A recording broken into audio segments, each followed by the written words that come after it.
আপনাদের ভাইয়া রাতে অনেকগুলো ইলিশ মাছ নিয়ে আসছে। সেই ইলিশ মাছ নিয়ে আসার পরে তার আবার আবদার ছিল তাকে ইলিশ মাছগুলো ভেজে দিতে হবে।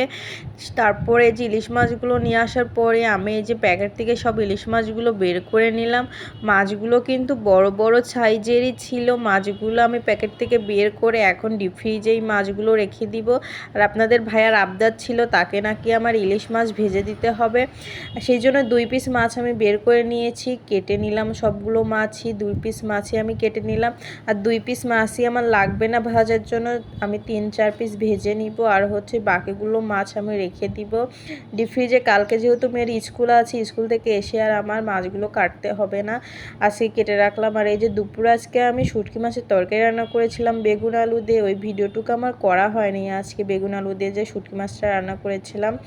আপনাদের ভাইয়া মাছগুলো আনার পর সে বলতেছিল যে তাকে ইলিশ মাছ ভেজে দিতে হবে। আমি বললাম শুটকি মাছের তরকারি তো ছিল, তারপরেও তার আবদার মতো ইলিশ মাছ ভেজে দিলাম।